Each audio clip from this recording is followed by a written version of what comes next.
Advanced technology centres ప్రారంభోత్సవాల్లో CM Revanth Reddy మాట్లాడుతున్నారు. Live లో చూద్దాం. ఎక్కడ విద్యార్థులు దొరకడం లేదు, మేము ఉద్యోగాలు ఇస్తామన్నా ఆ శిక్షణ ఉన్న వాళ్ళు ఈ దేశంలో ఈ రాష్ట్రంలో లేరు అని చెప్పి వారు నా దృష్టికి తీసుకురావడం జరిగింది.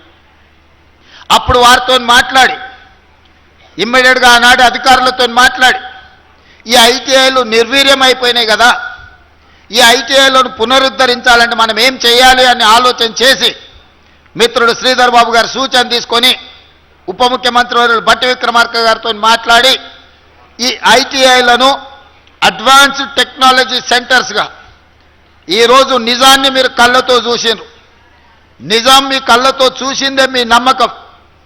ఆనాడు మేము చెప్పినప్పుడు చాలామంది అనుమానాలు వ్యక్తం చేసి వేదిక మీద ఉన్న వాళ్ళు మంత్రులే కాదు, ఇక్కడికి వచ్చిన అధికారులు కూడా ఈరోజు ఈ మల్లెపల్లిలో ప్రారంభించిన 4 ఏటీసీలు ఈరోజు ఎంత అద్భుతంగా ఉన్నాయో, పెద్ద పెద్ద కార్పొరేట్ కంపెనీలో కూడా వాళ్ళ కాలేజీలో వాళ్ళ ఇన్స్టిట్యూట్స్లో లేని ఎక్విప్మెంట్ ఈరోజు ఇక్కడికి వచ్చింది. దీనికి కారణం ఈ 65 ఏటీసీలలో 2400 కోట్ల రూపాయల పెట్టుబడి ఖర్చు అయింది. ఈ 2400 కోట్లు ప్రభుత్వం ఏమైనా ఖర్చు పెట్టిందని మీరు అనుకుంటున్నారేమో. లేదు, ప్రభుత్వం ఖర్చు పెట్టింది కేవలం 300 కోట్ల రూపాయలు మాత్రమే. టాటా సంస్థతో నేను మిత్రుడు శ్రీధర్ బాబు మాట్లాడి 2100 కోట్ల రూపాయలు టాటా సంస్థతో ఈరోజు ఖర్చు పెట్టించి తెలంగాణ రాష్ట్రం నలుమూలల ఈ నిరుద్యోగ యువత కోసం శిక్షణ ఇవ్వడానికి టాటా సంస్థను ఒప్పించి వాళ్ళ సొంత డబ్బులు 2100 కోట్ల రూపాయలు సంవత్సరం తిరిగే లోపల ఈరోజు ఖర్చు పెట్టించి 65 అడ్వాన్స్డ్ టెక్నాలజీ సెంటర్లు తెలంగాణ రాష్ట్రం నలుమూలల ఈరోజు సాధ్యమైంది. సంకల్పం ఉంటే సాధ్యం కానిది ఏంది లేదు, పట్టుదల ఉంటే సాధించలేనిది ఏమీ లేదు. మన దగ్గర డబ్బులు ఉన్నాయా లేవా అనే కంటే మన దగ్గర ఆలోచన ఉందా లేదా, ఆ ఆలోచనలో చిత్తశుద్ధి ఉందా లేదా అనే దాన్ని బట్టి మన నిర్ణయాలు మన పరిపాలన ముందుకు సాగుతుంది. మా చిత్తశుద్ధికి మా పరిపాలనకు ఉదాహరణనే ఈరోజు ప్రారంభించుకున్న 65 అడ్వాన్స్డ్ టెక్నాలజీ సెంటర్స్ అని చెప్పి నేను ఈరోజు వేదిక మీద నుంచి చెప్పదలుచుకున్నాను.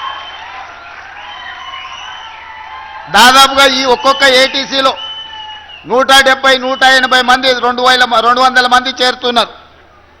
90% ఉద్యోగాలు ఆల్రెడీ చేరి శిక్షణ పొందిన వాళ్ళకు 90% పైగా ఉద్యోగాలు దొరికినాయి.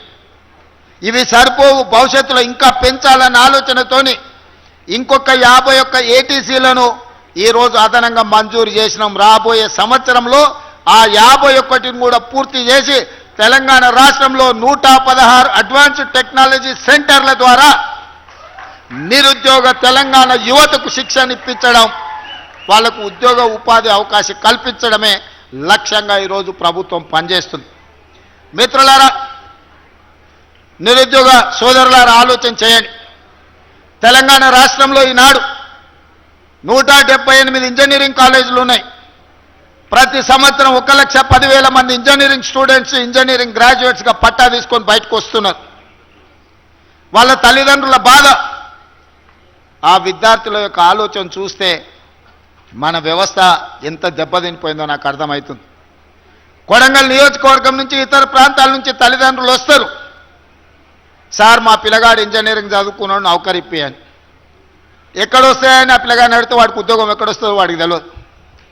పోనీ అప్లికేషన్ రాయరా అంటే వాడికి అప్లికేషన్ రాయడానికి వస్తలేదు.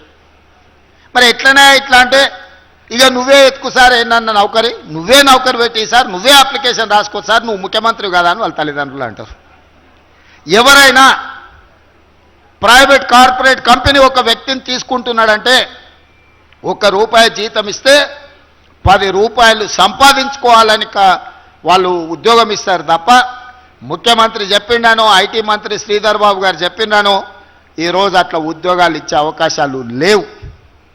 మీకు ఏదైనా ఉంటే మీ గ్రామంలో స్కూల్ బిల్డింగ్ కావాలంటే మేము కట్టిస్తాం కానీ, లేదో దేవాలయం కావాలంటే సాయం చేస్తాం కానీ, అర్హత లేని వాళ్లకు చిన్న ఉద్యోగం కూడా మేము ఇవ్వము అని చెప్పి ఈరోజు ప్రైవేట్ కార్పొరేట్ కంపెనీలన్నీ స్పష్టంగా చెబుతున్నాయి.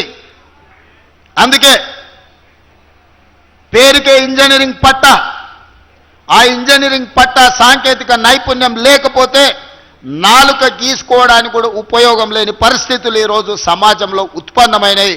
అందుకే ఆలోచన చేయండి అని చెప్పి మా యువతకు చెప్తున్నా.